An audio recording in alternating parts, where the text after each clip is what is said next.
You're born in a bright blue pool, not the open ocean. Your mother pushes you upward. You wobble sideways, nearly miss the surface, then your blowhole breaks water and you breathe for the first time. Somewhere behind the glass, humans cheer. Your mother is a bottlenose dolphin. Your father is a false killer whale, which sounds terrifying until you learn he is basically a giant dolphin with a branding problem. So congratulations. You are not half whale, half dolphin. You are dolphin mixed with bigger, darker, more confusing dolphin. Nature did this once. You are the result. You try to nurse, you miss. You try again, nosing along your mother's underside in the wrong direction. She slows down, angles her body, and waits. You find the spot on your fourth attempt and latch on. Behind the glass, someone is already taking photos.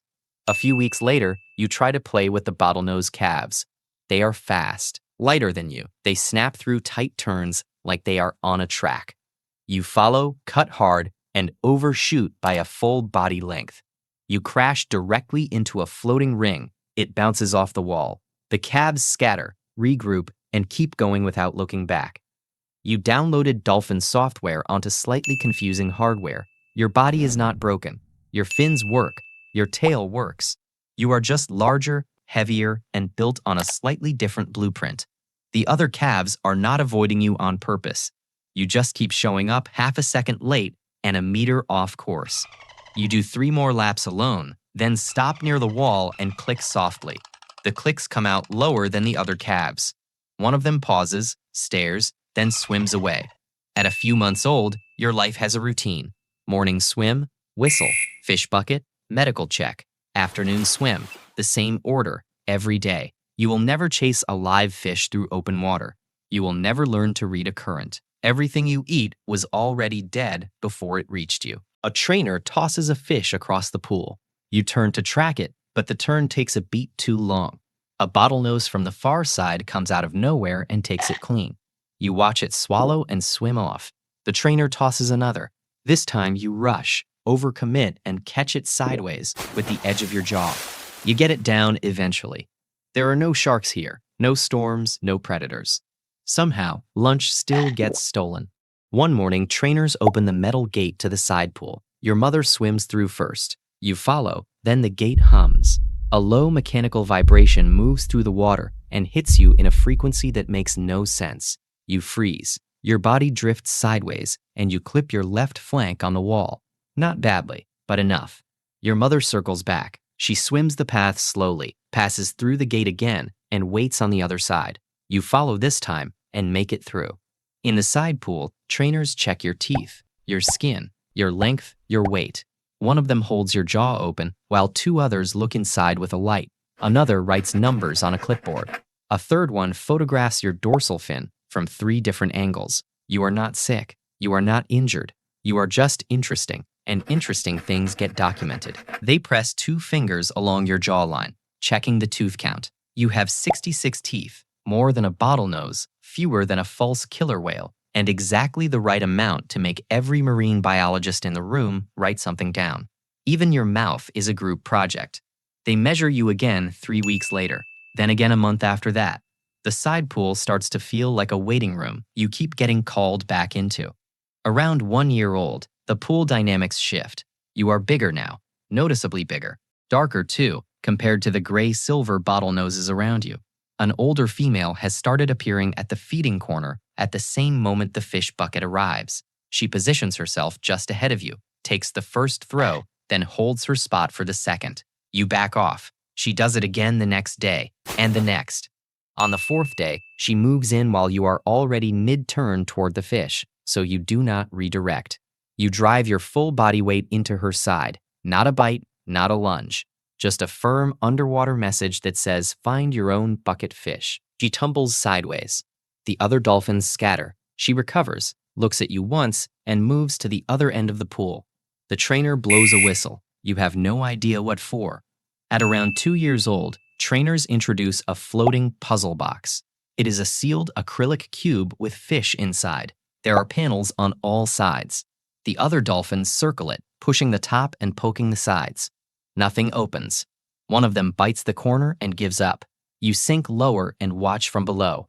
There is a panel on the bottom. It is slightly looser than the others. The seal is not perfect, and the pressure differential when you push up from underneath is different from pushing down from above. You rise fast, hit the box from below with your rostrum, and the bottom panel pops. Fish scatter across the surface. You grab 3 before the other dolphins figure out what just happened. This is what happens when the weird hybrid kid finds the cheat code. You know the glass tunnel. It runs along the lower edge of the main pool. Visitors walk through it and stare in at eye level. Kids slap the glass. Adults press their faces against it. You have swum past this tunnel thousands of times. One afternoon, you slow down near the tunnel and drift toward the glass. A small child points directly at you, mouth open. You stop in front of him, hold still for a second, then open your mouth slightly. The kid stumbles backward into his father. Finally, a successful hunt. Not for food, for emotional damage. At around 6 years old, a male bottlenose starts following you. He matches your pace, swims a half body behind your shoulder, turns when you turn. One afternoon, he drifts alongside you and presses his side against yours. For the first time, another animal in this pool is treating you like a normal dolphin rather than a large, inconvenient obstacle. Then the trainers notice. Clipboards appear at the pool edge.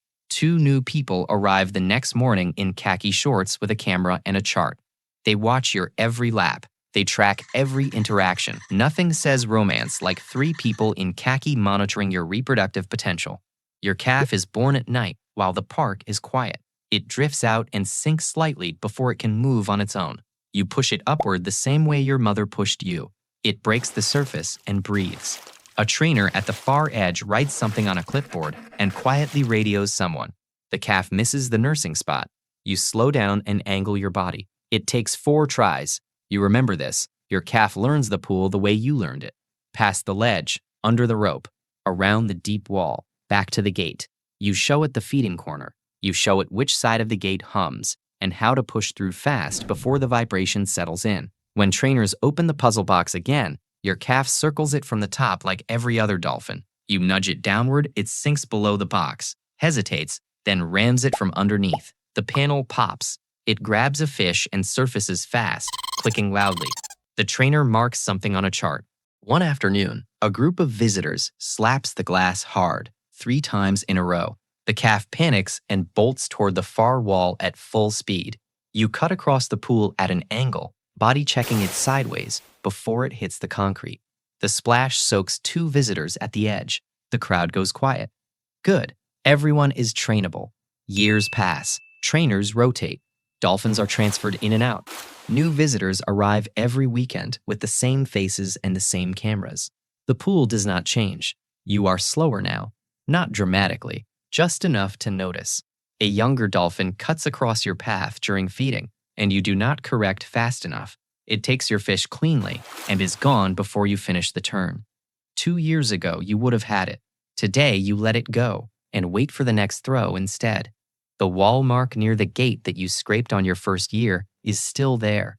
The hum from the pump is still slightly uneven on the left side. You have watched 4 different trainers learn this pool from scratch. Watch them make the same mistakes, figure out the same patterns, think they understood the same animals. You knew this place before any of them arrived. You were built from 2 ocean animals whose kind cross entire ocean basins and dive past the sunlight line. Your world is glass, concrete, whistles, gates, and bucket fish. You are not weak. Your body worked fine. The problem was always the pool. One morning the whistle blows, but you do not rise. The fish hits the water. You stay low near the deep wall. Your calf circles you, clicking. You try to surface once. You get halfway there, then cannot finish the movement. Trainers enter the water. There is splashing, hand signals, radio calls, quiet urgency. Later, the pool is still. A few days after, a sign appears near the glass tunnel. Your photo, your birth year, a short paragraph explaining what you were, a hybrid, a rarity, one of the few ever documented. The word rare is printed slightly larger than your name. Your calf swims the same loop past the sign, past the ledge, under the rope, around the deep wall, back to the gate. Visitors read the sign and say, wow, you spent your whole life trying to be more than a fun fact. In the end, humans still turned you into one. Life as a Wholphin might sound magical, but really it means being born as nature's rarest wait what? Spending your entire life trapped between two species, two identities, and four concrete walls.